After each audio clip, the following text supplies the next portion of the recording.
What do you say, man? What do you say?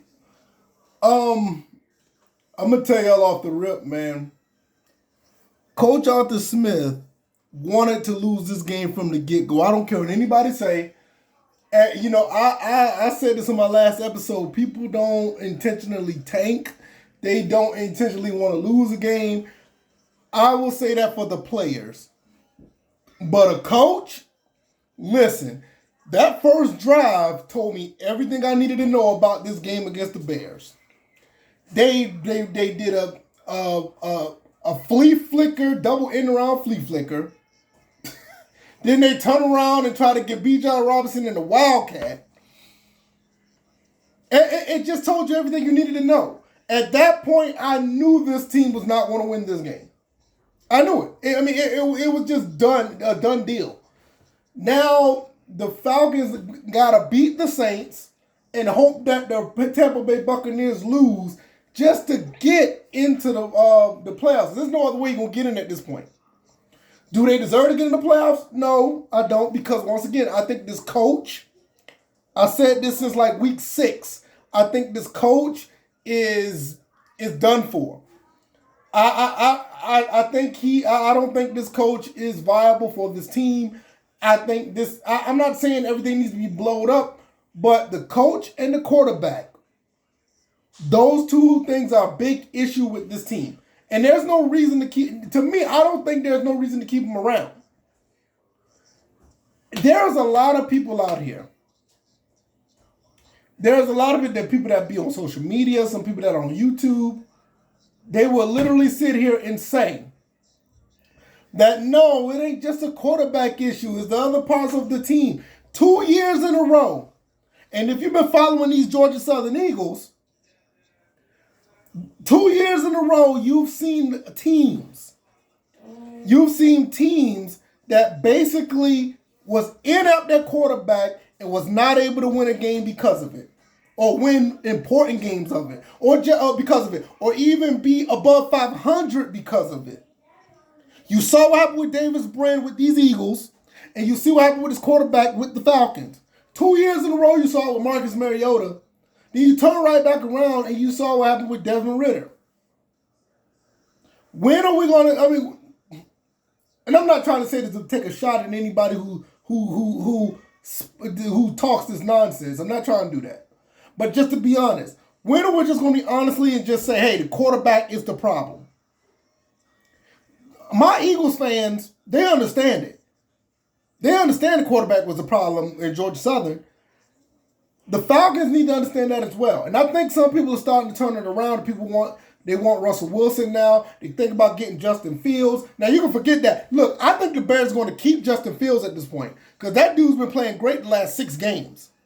Why would you try to start over when you could just use those picks to get, like, great offensive weapons? The defense looked pretty good. They can go, and and it's not even about this.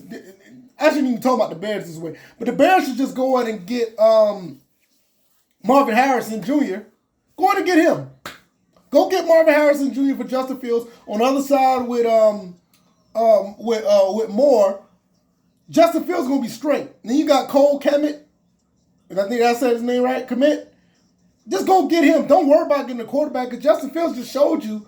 He's been showing you for the past month that he can play. Now for the Falcons, you need a quarterback. Do you go get Russell Wilson? Do you go get Kirk Cousins? Do you draft the quarterback? Do you do both? You need that at this point.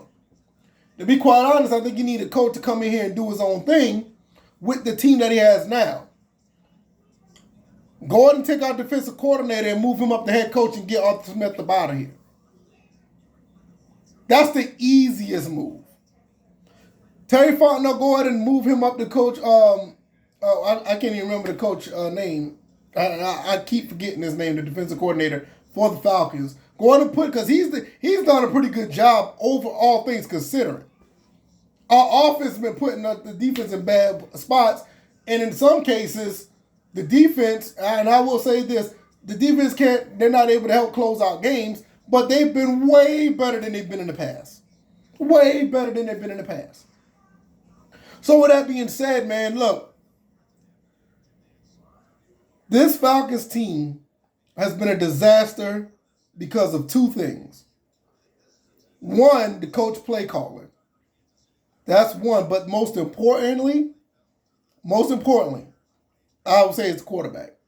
Because even with bad play calling, you can get a quarterback to improvise what's going on out there when the ball is snapped. There are some plays that may not work, some plays that may work, some plays that you may have to do things differently once the ball is snapped. You cannot rely on Desmond Ridder. You couldn't rely on Marcus Mariota. You couldn't rely on Taylor Heineke to do those things. Some of the great quarterbacks just find a way to have the instincts, the pocket presence, the field awareness, to improvise, to make a play when needed. And none of those three quarterbacks are able to do it. Justin Fields did it today. So I think the quarterback situation is most important. Because even with bad coaching, I ain't going to say bad coaching, even when the play call is not the best, a quarterback can make something happen.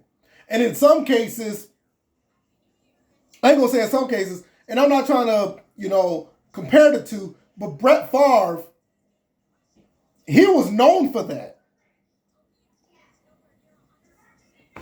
You got other players that was known for that. Other quarterbacks that was known for making things. Our former quarterback was known for that. He made things happen when things wasn't going right at times. It was more of a statue, but you get it. But listen, I'm going to get up out of here, man. I don't know what to think about this game next week. I mean, we'll be playing the Saints. Man, it's going. I'm gonna be here watching it. But this just leaves you speechless. How things go with this team. It leaves you absolutely speechless because we can see in real time what the problem is with the team, and we see it unfold in real time, and that's what makes it more frustrating. Because you see the quarterback is the issue. You see the play calling is the issue. In the first drive, it was all in a nutshell in the first drive. See y'all tomorrow for the podcast, man. I'm out.